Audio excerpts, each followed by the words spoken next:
Greetings everybody around the world. It's time once again for Ancient Aliens Radio. This is the dedicated radio show for the cast of Ancient Aliens.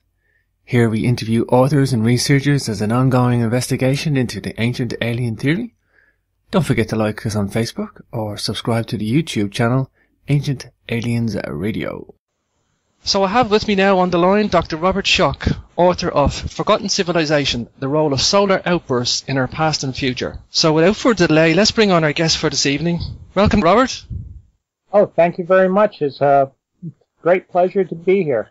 Yeah, that's great. It's great to have you on the show, Robert. You're definitely one of my A-list guests I was looking for the new year, and I'm sorry for pouncing on you. Apparently you just come back from a trip from Egypt. Is that correct?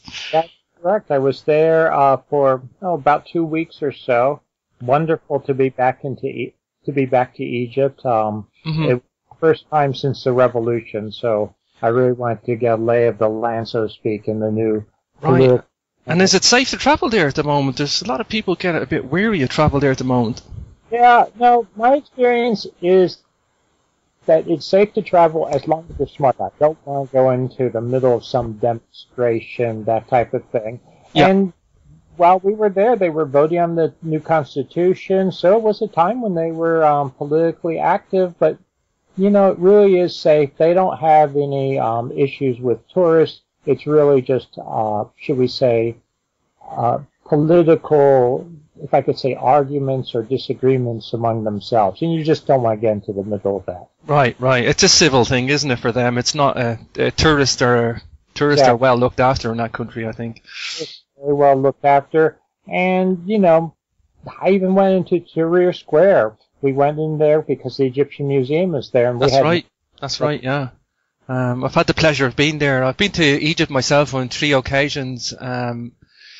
It's been a while now, and I am going to be due back for another trip soon. That's kind of why I'm asking you too. So you know, Robert, the tagline for the show involves topical science, ancient history, and historical mysteries, and that's never truer than today in the discussion we're about to have about your latest work and research. But just for the listeners and myself, could you give us a little bit about your background, your career? And just give us a little bit of a discussion on kind of what got you into your academic field of geology, I guess. Yeah, I don't know how far back you want to go. So Actually, I'm curious. Before your academic career, was it always a subject you were interested in? I've always been interested in ancient history. I've been fascinated by ancient history at least till my preteens, going back to my preteens, even further back than that. I've told the story sometimes. I found an ancient Roman coin in a flea market. I grew up in the D.C. area, Washington, D.C. area. I found an ancient coin with a bunch of other coins in that. I spent hours, identifying that. I was, 12 years old or something, and I've just always loved ancient history and sort of the mysteries of antiquities. I also, and I'll throw this out, my grandmother who I was very close to, was a theosophist, and people that know about theosophy know that sort of ties in with the ancient mysteries. Right. And the ancient mystery traditions, I'll call it. So I sort of grew up in that atmosphere. I was always fascinated by it. I went to college. I wanted to study art history, really focusing on ancient history, ancient art. Got sidetracked into geology because I took a geology course as a science requirement and became fascinated by that because there's so much antiquity in geology and I'd right in. So I ended up just pursuing geology. I pursued anthropology, as part of my studies of ancient and non-Western cultures, should we say, indigenous cultures, and then went on to study at graduate level geology and geophysics, and was doing a lot of straightforward geology, I'll call it, for several years. I went to Yale University as a graduate student, got my PhD there, then was hired by Boston University, and in the late 1980s, I met a person that some of your listeners, I'm sure, know, John Anthony West. Sure, we had him on there last week. Yeah, fascinating guy. Speaks very highly of you too, Robert, I have to say. Yeah, I mean, he's a very close friend now. Hmm. We've known each other for almost a quarter century, I Right. guess. And I just spoke with him on the phone today. He's off to Egypt soon himself. Yeah, he said he was going back on another trip, and he's 80 now, Robert. Yes, I know. I can't I can't I believe helped. how active he is at the age of 80. I just wish I was at even half his age. Exactly. We had a big party for him this past summer for his 80th birthday. But he got me involved in Egypt directly from a professional point of view. I Hmm. went to Egypt myself in 1990 with John Anthony West specifically to look at the Great Sphinx and to look at the Sphinx and use my geological expertise on the Great Sphinx.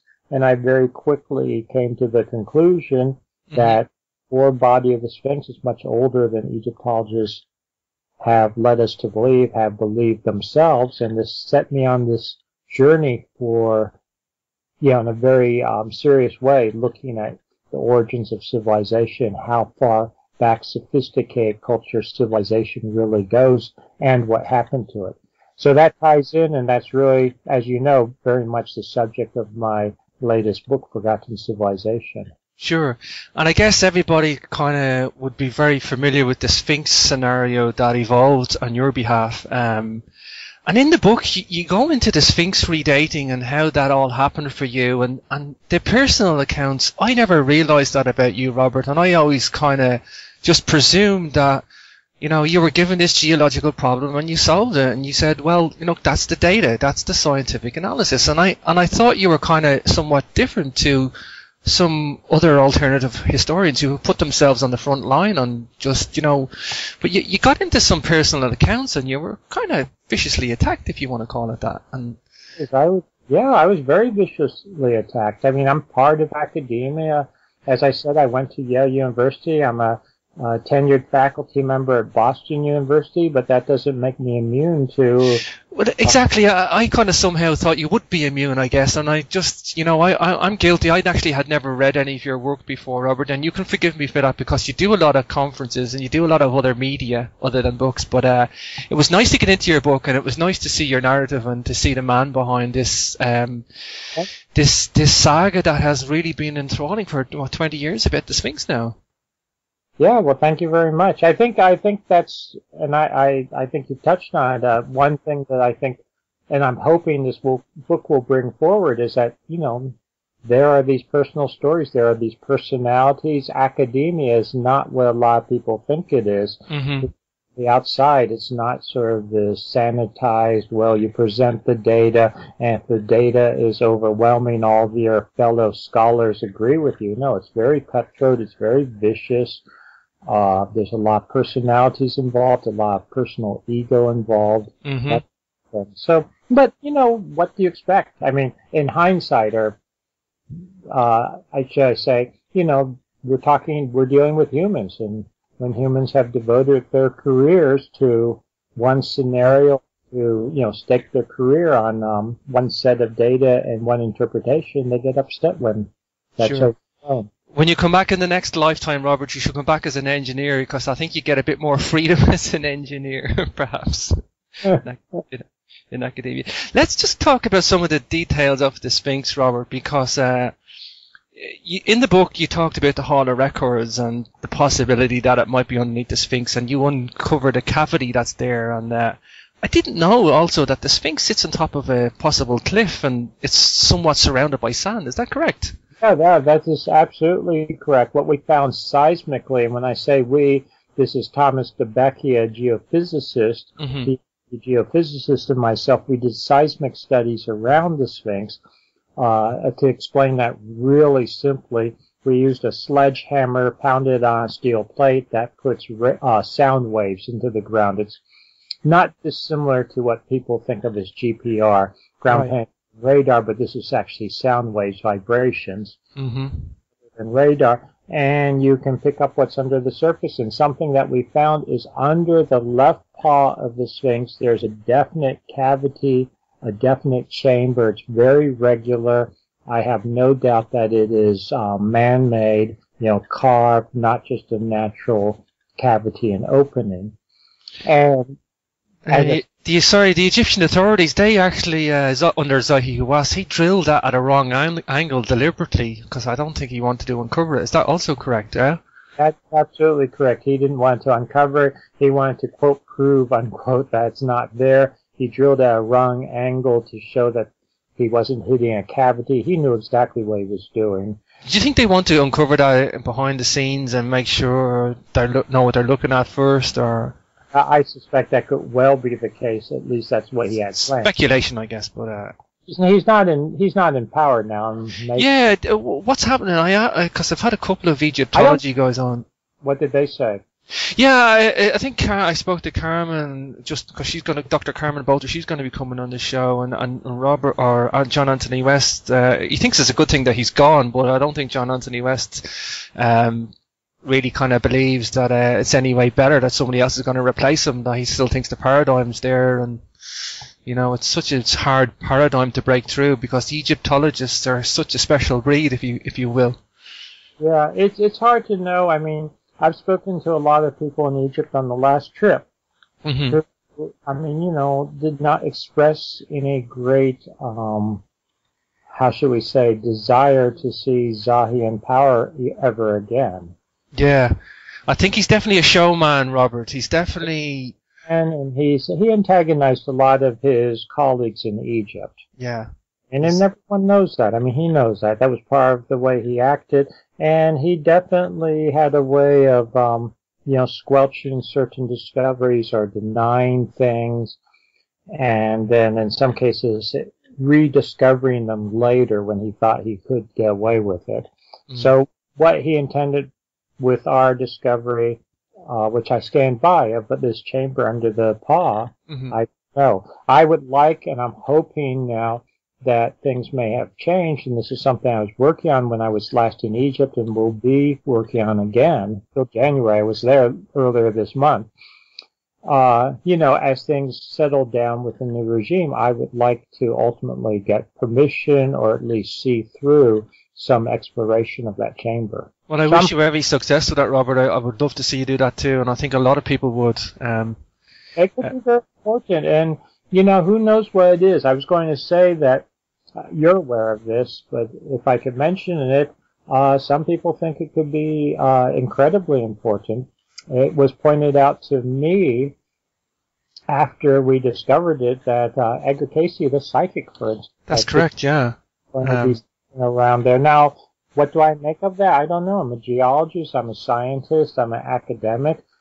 But on the other hand, so maybe it's just a big coincidence. On the other hand, maybe there's something to it. But either way, it doesn't matter to me. I think we need to see what's there, what's in it. That's right. I recall that in the book where you got a telephone call soon after, and you were alerted to that fact.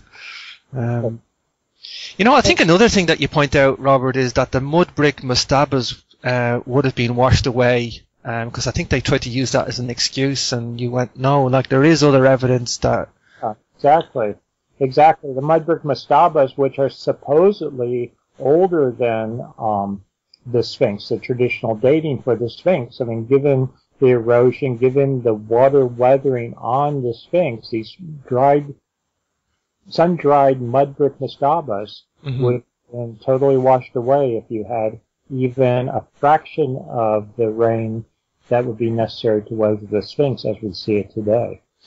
Yeah, and I guess, you really just follow the science, you follow the data, and you put forward your best case in a professional sense, and it's just not going away, Robert, and it's not going to go away until somebody addresses it. And obviously, in the documentary, The Mystery of the Sphinx, I remember it, and I was quite young. I was 18 at the time, I think, but I was very involved in ancient history from a teenager, and I just thought this whole news breaking story was fascinating, and I was waiting for the conference, and I was disappointed, and I share your actions. I remember you shaking your head, and I don't know whether it was dismay or disgust or both. Both. But both, was it? Okay. At Mark Lenner, and let's talk about Mark Lenner, because this is going to bring us into Göbekli Tepe, because his reply, which is besides the point, is basically, where's the potsherds of the other civilization, this other pre-Egyptian civilization? And we have that potsherds now. We have Göbekli Tepe. Exactly. So I guess the thing to do is, like, bring in Göbekli Tepe. Tell us about Göbekli Tepe. Why you think it's the potsherds of this other civilization. It's obviously geologically dated with carbon dating and into a time frame way before the pyramids. So perhaps just introduce that there, Robert. Yeah. Well, what you're referring to is we had a 1992 American Association for the Advancement of Science quote debate, unquote. And I put it in quotes because it wasn't really a debate per se. Yeah. But it's supposed to be a debate on the age of the Sphinx, where Mark Planer, the Egyptologist, would present evidence for the traditional dating of the Sphinx. I would present the new evidence for pushing the core body, the oldest portion of the Sphinx, back thousands of years, which is what I was advocating, which I still stand by. And I just want to point out for people that aren't familiar with all the ins and outs of this, the head of the Sphinx is clearly recarved. Yeah. That is not the original head. So, sometimes people look at it and say, oh, that's a dynastic head. Looks like a dynastic Egyptian. Well, yeah, of course, because it's been recarved. That's not the original head. So the Sphinx has been heavily modified over time and was taken over by the dynastic Egyptians, and the head was recarved, et cetera, et cetera.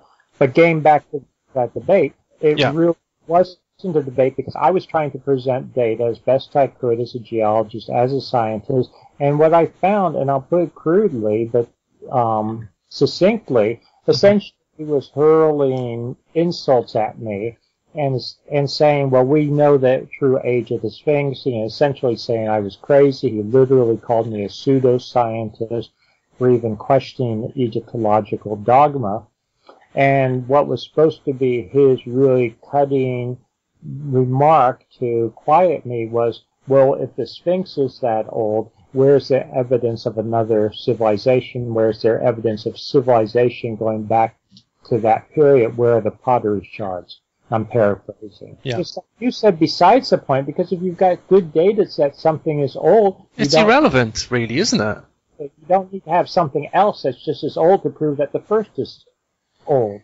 Yeah. So it's really irrelevant. But on the other hand, now we do have something better than pottery shards. Exactly. Much better. Much better. Much better. Much better. We have a site. It's called Göbekli Tepe, as you said. It's in southeastern Turkey. It is near the Syrian border. And I've been there several times now. Just as a side note, I'll be going back in June of 2013. And that is a tour that is open to the public. Oh, really? That's what I did see that on your website, Robert. I had been browsing your site before the show. I'm actually due to go at the end of March myself, and I had been there many moons ago. I've been travelling through Turkey, and I didn't get a good look at it. And there wasn't much there uncovered at the time, and I didn't get good access. But I'm going back again, hopefully for a lengthy trip this time, and I want to do a bit more. It's just going to be me and another researcher, so I'm really, really looking forward to that now. It's a wonderful site, and they've been excavating more. I mean, it's an active site. Yeah. And been excavating more and more. I mean, so every time I've gone, I've seen more of it because they've excavated more. And just for your listeners, I will be going in June once again. That's a trip that people are welcome to join me on. We actually do a really nice tour of Turkey, the ancient sites in Turkey, Göbekli Tepe being one of the highlights.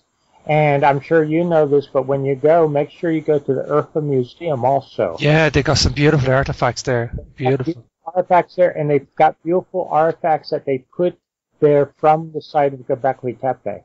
Sure.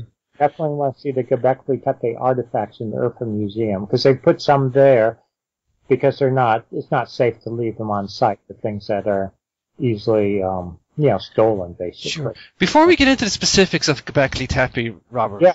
Oh, yeah, Did you ever think, I'm sure you have, to contact Mark Lenner now and go, we have the potsherds now, and send him a picture of Göbekli Tepe? I mean, honestly, I'm not about to contact him directly. Right. I think he knows, and other people have pointed this out to him. And people have asked me, for instance, tying in with that, has he or have the Egyptologist or any of the Or vice versa. Have they contacted you? What? Have any of them contacted you, I guess? Oh, no, they haven't. I mean, several people have independently asked me, well, have they apologized to you? Yes, an apology even. But just send me out of the blue an apology, say, I'm sorry we attacked you, you were right after all. Mm-hmm. That tends not to work that way. Yeah, I know. I guess a lot of people would have wishful thinking in that respect. I would too. I'd go, where's the apology? You know? But anyway, getting back to Göbekli Tepe, because you and I know the site, but not all the listeners. For the listeners, yeah. The Göbekli Tepe is in southeastern Turkey. It's between the Tigris and Euphrates River, so it's technically northern Mesopotamia. Mm-hmm. It's actually the area that is Eden, the biblical Eden, following many accounts of when Eden is described in the Bible. And I say Eden, I'm distinguishing Eden from Garden of Eden. Garden of Eden was a garden in the realm of Eden, but this was clearly in Eden, the biblical Eden. It's near the city of Urfa, or Sanli Urfa, which is the traditional home of the biblical patriarch Abraham. So it's a very historic area. And the thing about Göbekli Tepe, we were talking about redating the Sphinx. Mm-hmm. My initial conservative dating for the Sphinx was 5000 BC, a mere 2,000-3,000 years older than the Egyptologists said. That drove them crazy anyway. Yeah. I've since come to the conclusion that's probably even older than that, could go back to 8,000 to 10,000 BC. I think you were taught to be very conservative in a professional sense at that time, Robert. Would that be correct? Yeah, I was trying to be professional. I was trying to be conservative. I didn't want to be, I wanted to just stick with the data. Even my geological colleagues at the time, though, said that I was frankly being a bit too conservative because, not to get into a lot of details, but part of my dating method was turning subsurface weathering rates into actual dates. And when you do that, there's different variables you have to take into account, and I was sort of pushing all the variables into the most conservative bracket to, make it, not to make it, but to keep it, how should I want to say it? So it's conservatively that I wasn't going to push it any older than it absolutely had to be. Mm-hmm.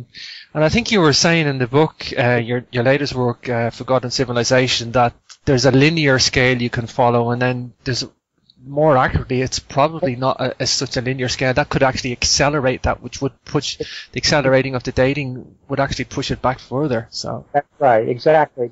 And the more realistic was probably, as you said, the nonlinear dating, and that's what a lot of my geological colleagues pointed out to me. Mm-hmm. And it's probably, it's at least 5,000 BC, but more realistically, it's probably, several thousand years older than that. And this was the geological colleagues saying that. And I said, yeah, but it feels like I was already getting enough trouble with the Egyptologists, even saying 5,000 BC. Sure. What age were you then, Robert? What do you mind me asking? Say again? What age were you at the time of the breaking of the Sphinx story, I suppose? What age am I now? I was born in 1957, so this was, the debate was in 92, 57. It was your very early career, I guess, yeah? Yeah, so what was the age? Oh, boy. I've asked a good question there, haven't I? 35? 35, yeah. Yeah, I guess you probably don't want to make bold statements at that time. I think probably as you probably get older and, yeah. Well, also, it's not so much just getting older, but also as I've continued to develop this, I'm more and more convinced that it makes the most sense logically that the Sphinx is actually older than that, both from a geological perspective, and also this gets back to Göbekli Tepe, the broader cultural context. And the Egyptologists kept saying to me, Mark Lehner and the other Egyptologists/archaeologists said, everything has to be in context. You got to take the cultural context into account. Well, if we start taking cultural context into account, and now I'm referring to Göbekli Tepe, it actually makes more sense that the Sphinx is older when you start looking at what I when you start looking at what I believe brought about the end of the last ice age and the demise of these early cultures, it tends to push it back further. Mm-hmm, mm-hmm. Get into that. But getting back to Göbekli Tepe, because you and I haven't talked about this yet for the listeners, Göbekli Tepe, the amazing thing about Göbekli Tepe is it's very sophisticated, as sophisticated, I believe, as the carving of the core body of the Sphinx, and it dates back to 10,000 BC. Mm. Yeah, so we're talking 10,000 to Fascinating. 10,000 BC, so turn that into years ago, 10,000 to 12,000 years ago. This is even older than I was initially talking about. If Mark Rayner wants something, he's talking about pottery shards going back a few thousand years earlier. Now we've got this incredible, sophisticated site that goes back to literally the end of the last ice age. And we got more than pottery shards. I mean, we got artistic expression. We have possible astronomical alignments. We have large megaliths carved. And the animal figurines, Robert, they're actually come out from the rock. Is that correct? They're coming out from the rock. Okay, so let's describe this for those that haven't seen it or are not familiar with it. The people, the way I describe it often, and my wife has suggested this to me, is think of Stonehenge. Stonehenge is these large megalithic stones arranged in a circle. They're astronomically aligned. I'm talking about Stonehenge. Yep. Göbekli Tepe is essentially the same thing, but it's not one stone circle. There are 4 that have been excavated so far, and there's probably 20 or so in total, because a number of other ones have been identified geophysically, but have not yet been excavated. It's also different from Stonehenge because there's several differences. These megaliths, unlike Stonehenge, which are just big, crude, rough-hewn stones, these megaliths at Göbekli Tepe are beautifully carved. They're incredibly carved. As you mentioned, they have animals in relief on them, which is a very sophisticated way of carving because you have to decide where that animal is going to be, and then you have to carve all the rock away from it, around it. Yeah, that's extremely hard to do. I mean, it's like they're embossed. They come out from the rock. It was all one solid piece. They're not stuck onto it. Right. So you've got these huge megaliths, and when I say huge, just to give real sizes, they're up to 5.5 meters tall. They're T-shaped, so they have they sort of look like the letter T. They have these relief carvings on them. Some of them have arms carved on them and hands which point toward the belly region. They have belts, they have loincloths, so some of them are anthropomorphic or humanoid. Others have these designs carved on them. One way I put it sometimes is if you found one of these in isolation, you might think it was a few thousand years old. You would never suspect that it's 10, 12,000 years old. Yeah, I mean, and they carbon dated this. This is rock solid, Robert, isn't it? This is radiocarbon dated. It is being excavated by Professor Dr. Klaus Schmidt of the German Archaeological Institute. I've spoken with him. I've read all his technical papers. There's all kinds of carbon dates. And what is really interesting and important, too, is that the entire site was intentionally buried by 8,000 BC. This is the thing that grabs me now, Robert, because, as you say, that took more energy, time, manpower to do that than to actually originally build the thing in the first place. Exactly. They built an artificial mountain over this site by 8,000 BC, which means the whole thing was sort of embedded and preserved for the last 10,000 years. So, I mean, it's just an incredible site. Crazy. Yeah. But it's really early. It's really sophisticated. And this is one reason I call it the book Forgotten Civilization. I believe it proves beyond doubt that we have genuine civilization at that very early period And we're talking the end of the last ice age. Yeah, a very, very special time on this planet in terms of what happened. Yeah, and I guess we're going to get into that and the solar outburst in a little bit, Robert. But I guess there's artifacts there too at Göbekli Tepe. I just want to finish up with Göbekli Tepe before we move on. There's obsidian artifacts, and the bracelet John Anthony West was telling me, and I've looked it up. And for the listeners, I guess they're going to look up this obsidian bracelet too when they hear about it, because this thing is fascinating. This thing is unreal. Like. Exactly. I mean, you have a lot of stuff. Now, that obsidian bracelet, the one you're talking about, was not found at Göbekli Tepe, but it was found at another early site. Right, it was quite nearby. It was nearby, but there was other obsidian stuff at Göbekli Tepe as well. Is that correct? Material at Göbekli Tepe. For instance, we were there. I was there with John Anthony West on my first trip there. I've been there several times now. Mm-hmm. And the first trip, he and I went together along with my wife, Katie, and we were there, and one of the fellows, who's in charge of it, that type of thing, it's, there's a number of people excavating, there's the landowners, there's a son of the landowner, I forget who, but they found right on site while we're there something that they find a number of, and these are these stone beads, these obsidian beads, which are beautifully shaped and carved, but the thing is, they have these little holes through them, millimeter or less than a millimeter diameter holes that go a centimeter or more the long distance of them. Now, how do you carve something like that? How do you drill a hole like that 10,000 BC when they supposedly just have, Again, just for the listeners, Robert, obsidian is volcanic glass and extremely hard to carve, yeah? Extremely hard to carve, extremely hard to be drilling through like that. And what we find is we've got this obsidian bracelet. From the other side, we've got these obsidian beads. They're beautifully carved. They're beautifully worked, at technical quality that would be hard to match today. And how are they doing this 10,000 BC, 8,000 BC in that period? When I first learned about, Göbekli Tepe, I just thought, finally we have something now. Finally we have something to point to, rather than this stupid 3000 BC era that people are clinging to, that nothing is allowed to exist before it. That's it. There's like this big giant wall at 3000 BC, and you're not allowed to go past it. And that's not there anymore, is it?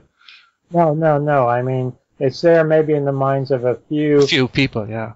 Few people. But we now are very clear that we've got a very advanced, forgotten civilization that goes back thousands of years earlier. Now, and I want to make the point that we're talking 3000 BC. That's the classical wall. So 3000 BC, just to give everyone the perspective, that's about when Stonehenge is, at least according to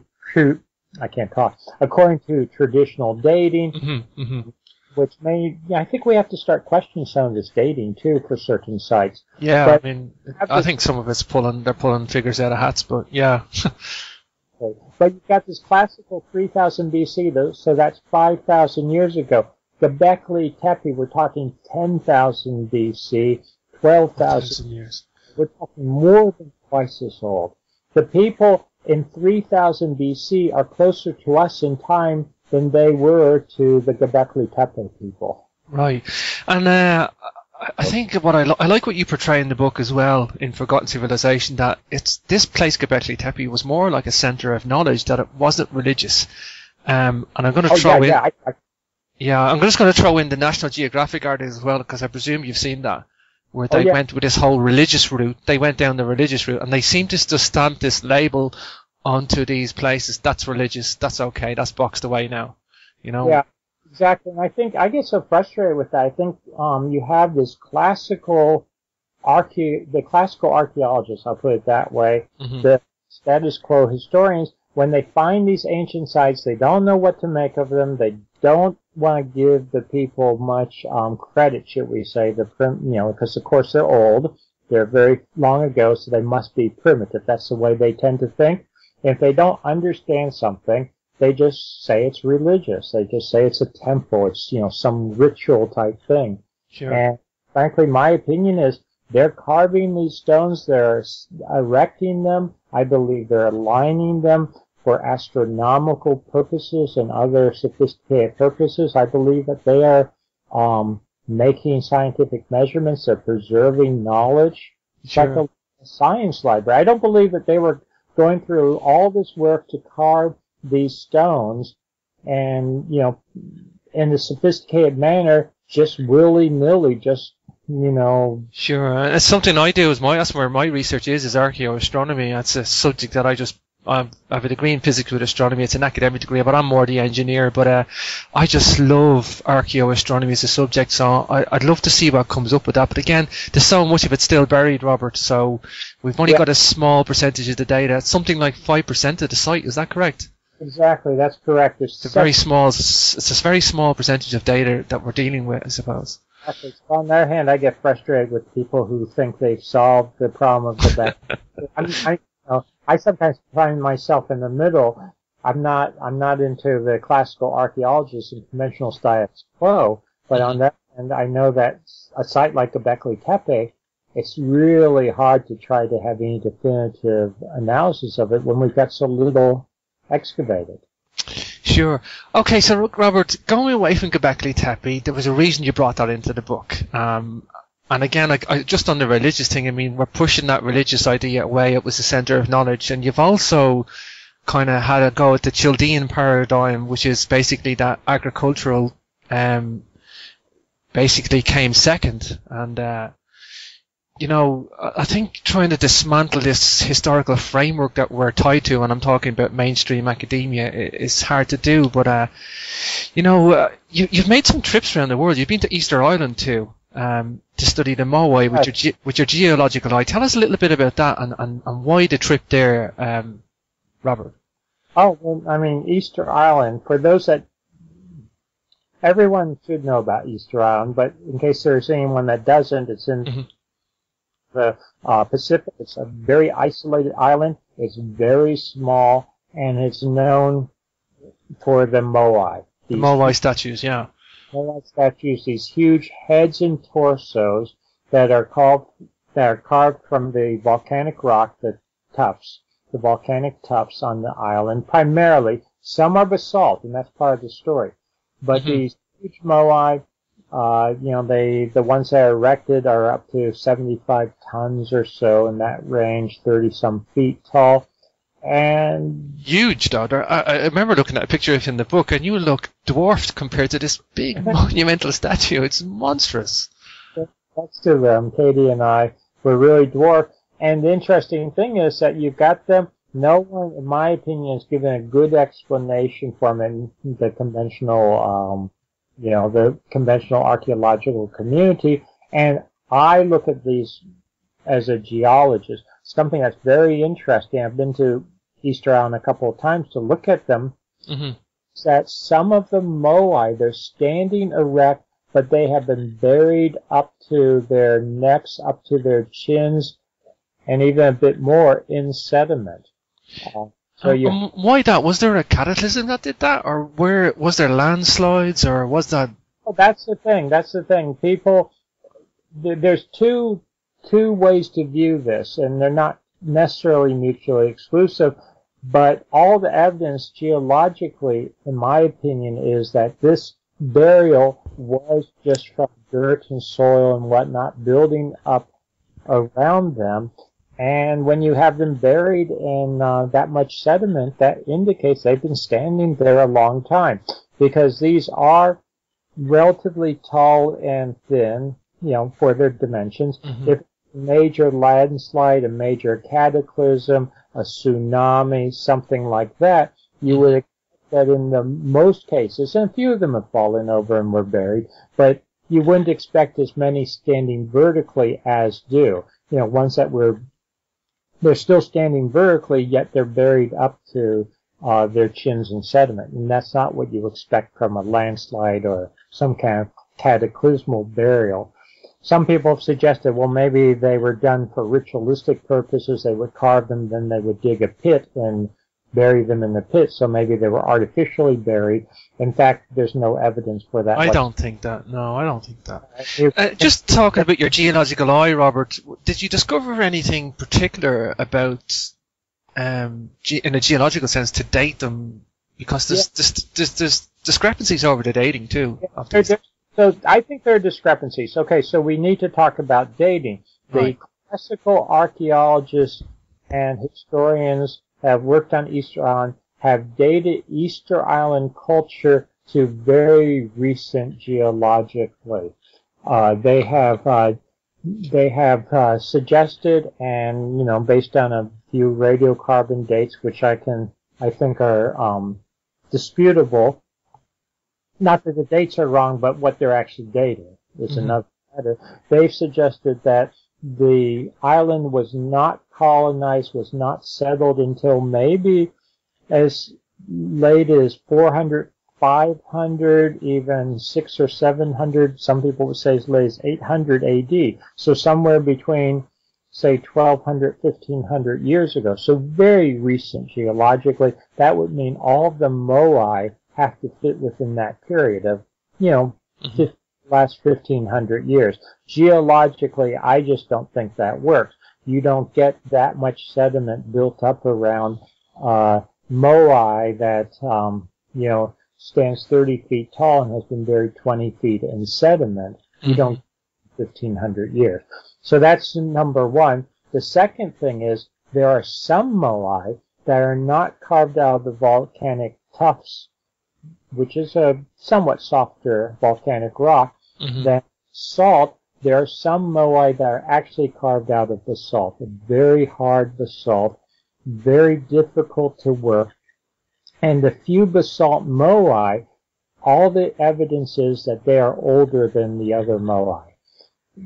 And there's two lines of evidence I would present right now. There's simply, first off, the basalt moai that are known have all been found at very low geologic levels, very low stratigraphic levels.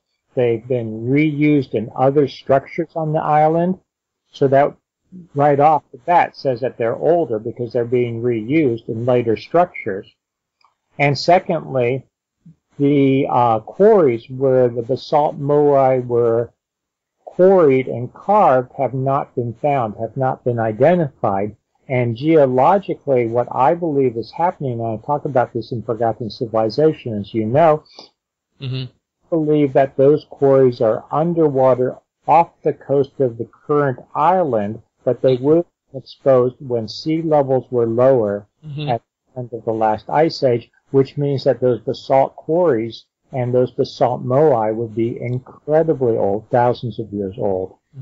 And this is the thing, Robert, we need people like you with the geological eye, and we've had Chris Dunn on with the engineering, the toolmaker, precision eye to go to Egypt. And, these outside professions, as you want to call them, are coming in with their skill set to look at these things, and sometimes historians get it wrong. They don't have all the answers, and there is an ego thing there, and they need to have all the answers to present. The paradigm, it's very difficult, and I know this is the case, so it's not necessarily, it's a criticism, but a sympathetic criticism. When you have a certain paradigm and you believe, certain fundamental things like when civilization arose, how old Easter Island culture is, it's very hard to see evidence that counters that. Sure. Something you point out in the book as well, which was a surprise to me, because apparently, and I agree with it, the statistical analysis, that 10% of a paradigm is all you need to sway a vote, basically, that they can hold on to. Like, as you say, mainstream academia can only have to have 10% to sway the vote and hold on to that stranglehold, if you will.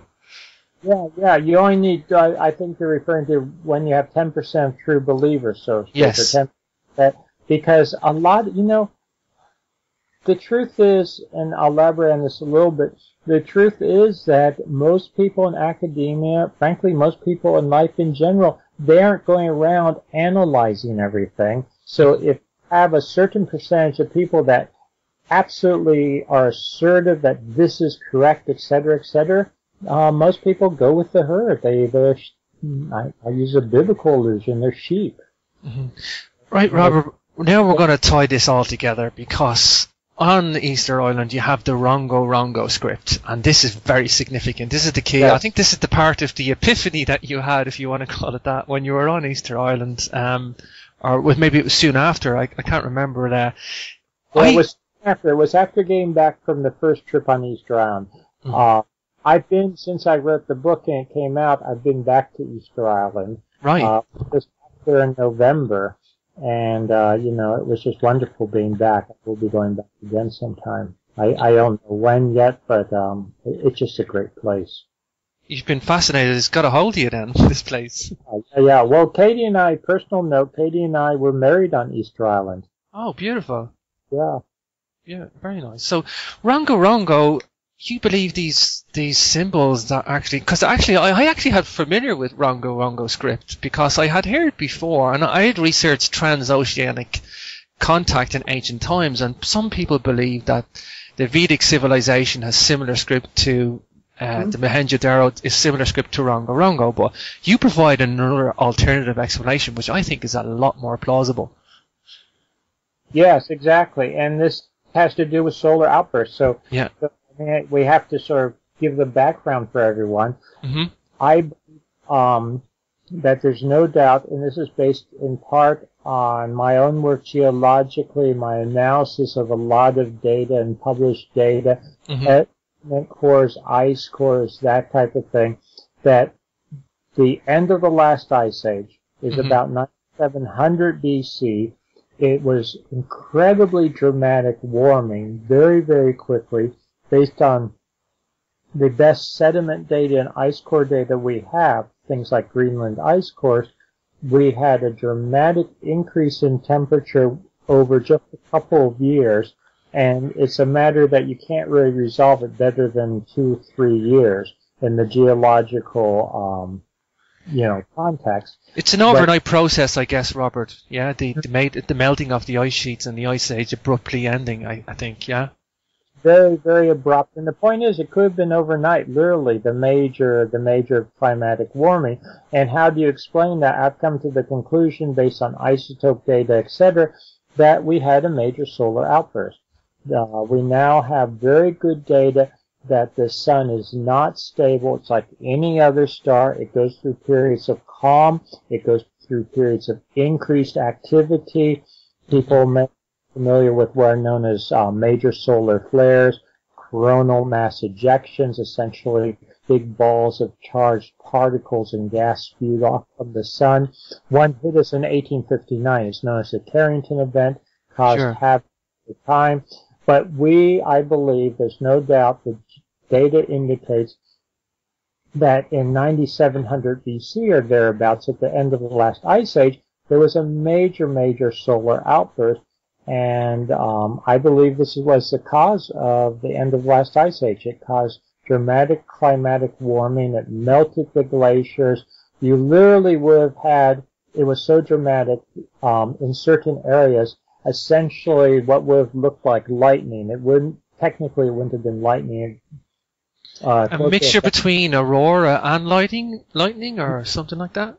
Lightning, and it would have been coming down. It would have actually incinerated in certain places, burnt, set off fires. It would have literally melted glaciers, evaporated large amounts of water, and when that much moisture into the atmosphere, it comes down as torrential rains. We have flood stories around the world. This might tie in with even some of the water erosion on the Sphinx.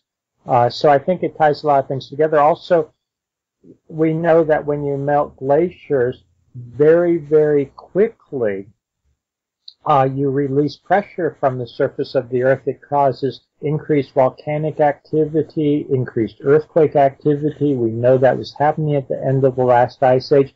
As an analog now with our global warming, which is not anywhere as dramatic as the end of the last ice age. I'm simply talking as a geologist at the moment. We have increased activity when it comes to earthquake and volcanic activity. For instance, in Iceland, as their glacier is melting, they have order of magnitude greater volcanic and earthquake activity. it was even more dramatic around the world at the end of the last ice age. But getting back to the Rongo-Rongo, Mm-hmm. we have is not just the geologic record, the geologic evidence, but we have the ancient cultural records of this. A fellow named Anthony Perrott Mm-hmm. at Alamos National Laboratory in New Mexico, he's a plasma physicist. And I first got to know him about 2000. I met him at a conference. And for years and decades, he's been studying plasma. Plasma is charged particles. We're not talking about blood plasma. We're talking the charged particles, electrically charged particles. Mm-hmm. He had been studying plasma emanating from the sun, plasma in astronomy, between stars, astronomical bodies, that type of thing. Mm-hmm. The powerful plasma discharges, he had been modeling and studying what their effects would be, for instance, if they hit the atmosphere. Like you said, auroras. It'd sort of be auroras, but much more powerful than anything we see in the present day. And he's been studying this. He had been studying these, and he got interested in, just as a side note, petroglyphs, ancient engravings on rocks. And he found, lo and behold, certain class of very ancient petroglyphs around the world seem to be depicting plasma formations. What you would expect to see in the sky if a major solar outburst occurred and we were hit by, coronal mass ejections, essentially charged particles from being spewed off from the sun, hitting our upper atmosphere, interacting with our magnetosphere. It would create what would look in part like stick figures in the sky. It would create what would look like sort of stick figures, humanoid stick figures with birds' heads. It would create what would look sort of like, we call it cascading donut type shapes. Right, that right. Thing. And he modeled this. He found that these were occurring in ancient petroglyphs in over 130 countries around the world. So this has to be more than coincidence. Sure. And we would look at this, and Katie, my wife, she made this discovery initially. She started looking at the Rongo-Rongo script from Easter Island. We'd just come back from Easter Island, and she pointed out to me, look, this looks just like the petroglyphs and the plasma configurations that Tony Perrott has been studying and modeling. And to make a long story short, what I believe is the case is that the Rongo-Rongo script essentially records initially what was happening in the skies at that very ancient time. Fascinating, Robert.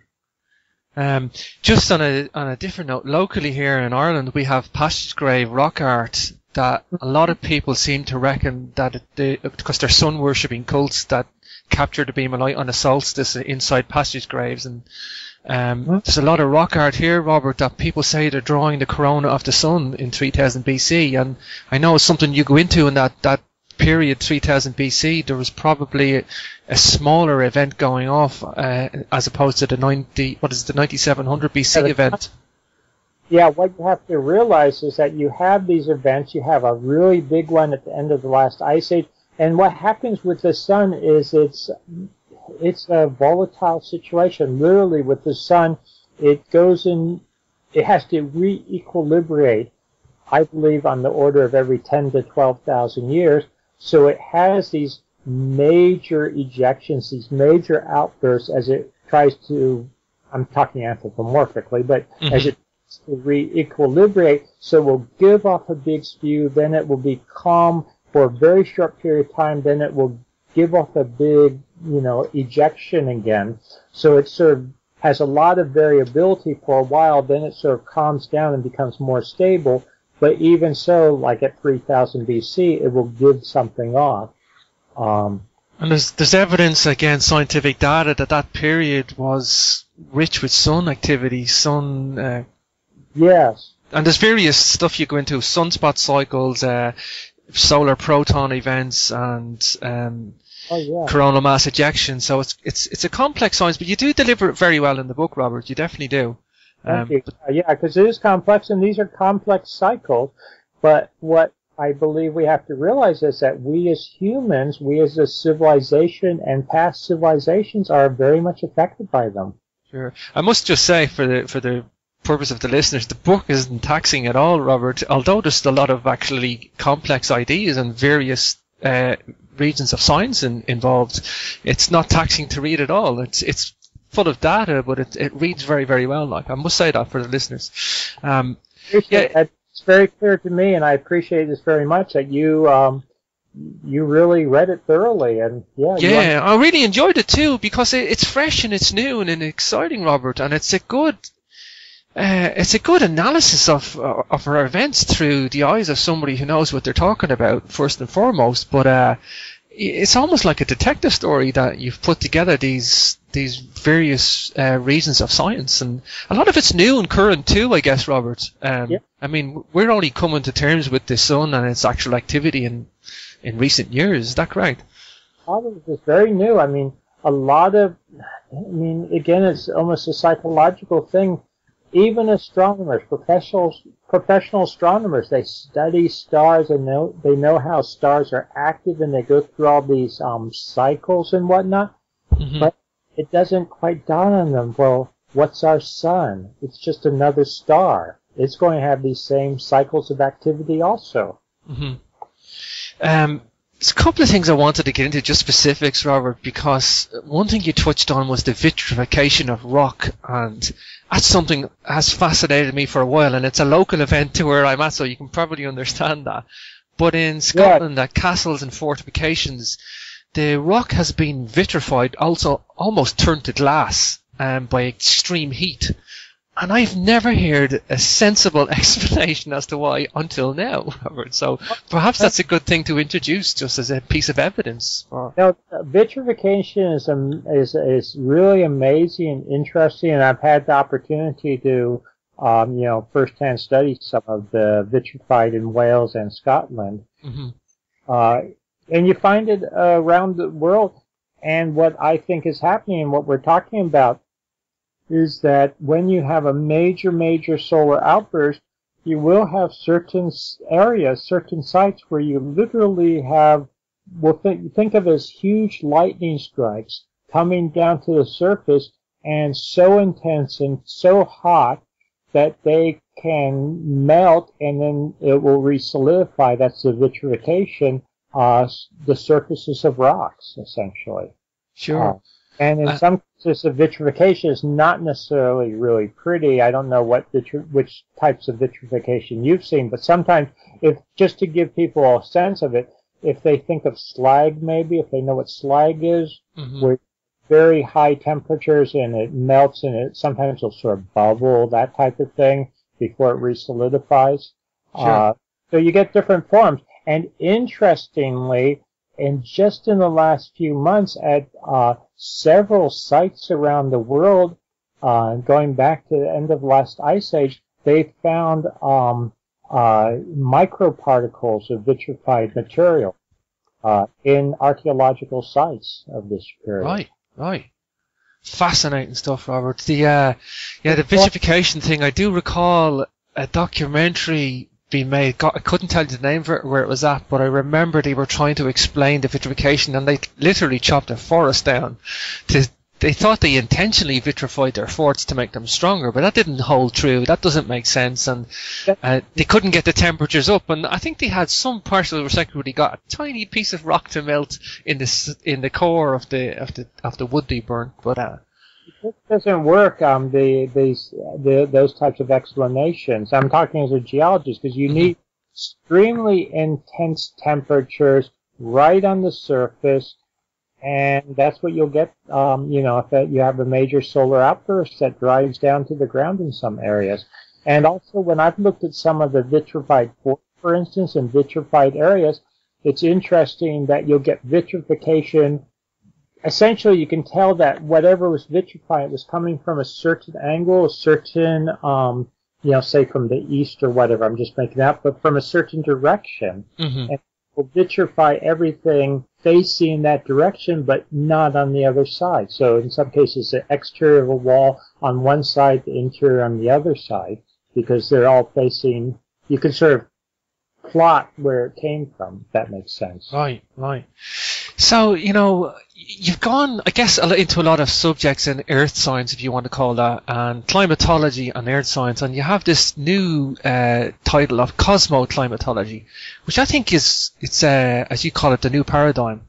That cosmoclimatology could explain our global warming. It could explain a possible stellar outburst from this core of our galaxy comes every 10,000 years. Just a lot of new ideas in there, Robert. Perhaps just explain some of this cosmoclimatology and what it means for us humans on the Earth.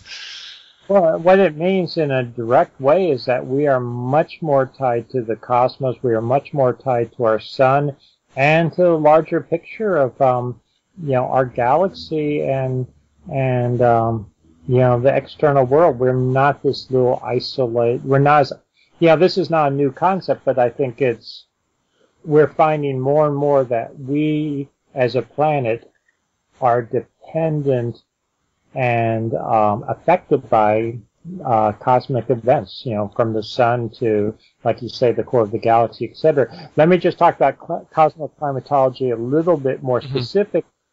For a long time, and this has certainly been the dogma, and it's the dogma for many people to this day, they believe that all of global warming, all of global climate change, when you hear about it on the news, that type of thing, so much, and I don't want to sound the wrong way here, but so much according to the standard paradigm right now in traditional climatology is that global climate change, global warming specifically, is primarily a human-induced effect.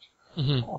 And cosmoclimatology questions that to a high degree because there is a good geologic record that, climates have fluctuated. We've had the comings and goings of ice ages. We've had comings and goings of higher and lower carbon dioxide content long before humans could be affecting carbon dioxide. And just to add to that, Robert, I guess, it doesn't mean that us humans can't try and reduce our carbon footprint. I want to get to that. I mean, I am personally all for all the suggestions that would reduce giving off carbon dioxide and saving fossil fuels. So I don't want to be gotten wrong on that. Yeah. But on the other hand, I think you have to really look at the data. And the data is suggesting that the global warming is a solar system event, if not a cosmic event. Yeah, exactly. All the data indicates that it's not us humans who are the primary culprits in climate change. It has to do with solar activity and also even beyond our own solar system. And just to explain it very quickly, a lot of people will say, scientists or lay people, well, the sun doesn't vary that much in its output of energy to have major changes in the climate on Earth. That is absolutely correct on one level. What the sun does do and what the cosmos at large do is they affect our magnetosphere. They affect the magnetic envelope around us. They affect the charged particles around us. And those charged particles, the cosmic rays, for instance, that enter the atmosphere, etc., they affect nucleation of cloud cover. So they affect cloud cover, and cloud cover then drives much of climate change. So when you have more clouds versus less clouds, etc., that has an incredible effect on how much energy enters the system, how much sunlight gets down to the surface of Earth. So it's more complex than, well, the sun is brighter and giving off more energy, therefore we get warmer, or the sun is less bright and gives off less energy. It's much more complex. Sure, it's a much more complex system than we're told, and I think there's a geopolitical scientific view that, I think they want to tax the carbon thing from a human perspective. They want to blame us baddies, us humans. Now, I don't think the human track record's good in one respect. I agree with that, but yes. There's lots of reasons. It has nothing to do with global climate change. There are lots of reasons not to use so many fossil fuels, to not put so much, many pollutants into the atmosphere, etc. But to fool people, and I will use that term right now, into believing that all of climate change, that global climate change is due just to humans. Sure, I remember they actually started stamping extra fees onto airplanes because of the carbon that they use, and as soon as that happened, I just realised the political endgame that was being played out at the time, just to be off topic line. I'm glad you brought up Robert, I'm glad you brought up the magnetic anomalies that the Earth would go under, because you explore all these different events and the complex system and all the different factors, but one that gets me is that the magnetic pole has flipped before in the past, and this could be tied in with it somehow. It might not flip all the time during events, but it's definitely done so in the past, and it may do again very soon. Yeah, exactly. No, we know geologically that geologically over tens of millions of years, over the past tens of millions of years, the magnetic field of the Earth, the magnetic poles have literally flipped. So north has become south, south has become north, and this is something that happens on, I don't want to use the term regular, because it's not regular. We actually can't predict it at this point. It's very hard to figure out what the pattern is, but it's happened many, many, many times geologically, and we don't really know what all the effects and ramifications are from a geologic perspective. I will say that as we're a very technologically oriented society right now, if our magnetic pole flips, and when it flips, it is going to affect us in a great way. We're in trouble when that happens. Definitely. And it's not just GPS systems and, that we won't know where north is because, magnetic compasses won't work properly. There's a lot of other ramifications. And that's something, that's the question I kind of wanted to get to, because you're not giving us a fear factor, Robert. You definitely do portray that in the book. You're not out to scaremonger anybody in any way. Quite the opposite. You just want to provide the data and explore the earth science of what's happening. But if that magnetic, this is my question, I guess, and one thing I'm curious, if that magnetic flips, how long are we going to be unprotected for? Or is that anybody's guess? And that no one knows for certain right now, because it's really a function of how quickly it can flip, how quickly how long is it down as it flips. It seems that geologically it will go down to where we essentially don't have the magnetic field before it comes back up again. Now, there is some indication geologically that this could happen very quickly, and what do I mean very quickly? That could happen over just a couple of years or so. Mm-hmm. But even let's take the case where it happens incredibly quickly, and north becomes south, south becomes north, and it happens all over a period of, say, 3 months. That would be very, very quickly, but we would have a period there where we wouldn't have a magnetic field. That has a lot of ramifications for incoming cosmic rays, that type of thing, coming into our atmosphere, penetrating down to Earth. We live in a very sophisticated electrical and electronic civilization that is going to cause all kinds of errors in computers and everything that works on electronics. So sure, and it's something I was thinking when I read that in the book, because I do know of an experiment that how do we survive, Robert? We'd have to go underground, yeah? We'd have to basically, and I know you explore that a little bit in the book, but I've also know of an experiment in America where a woman volunteered to go underground for a long period of time to be analysed biologically, and her menstrual cycle stopped. So that would, that would really threaten the civilization if we couldn't reproduce. Yeah. There are a lot of ramifications and a lot of unknowns, should we say? Yeah, I guess that I'd be inclined that it would be a relatively short period. Otherwise, we wouldn't have made it before. We're still here to talk about it today. I don't think it's going to switch off totally, I guess, but that's just my speculation. Be quick enough that The last time it happened, I think people definitely went underground to protect themselves. And you have a lot of evidence at the end of the last ice age that people were going caves, that they were building structures, underground tunnel systems, that type of thing. But what I don't think they were down there for years and years and years without ever emerging. But these solar outbursts and these changes in the magnetic field, et cetera, were happening in waves. So they come and then they go, they come again, they go. So you'd have to sort of seek shelter, but then you could come back up. Right. Yeah, I'm just thinking of a place in Turkey called Derinkuyu. Are you familiar with that? Yes. Yeah, underground cities. Yeah, and that's could possibly have held up to 20,000 people, they reckon. It's like a 5-story complex. That's right, and I've visited some of those. In fact, when I go back in June to go to Göbekli Tepe, we'll also be going to see them and going underground. Right. And they're absolutely fascinating, and I speculate that those have their origins at this remote period. This is why people were going underground initially. It's the best way to protect yourself. I'm very tempted now, Robert, to postpone my trip by 3 months and join you on the tour.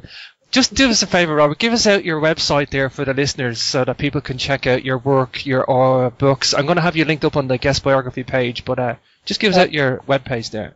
Website is www.robertschoch.com, and I want to spell that because a lot of people don't know how to spell my last name in particular. My last name is spelled Schoch.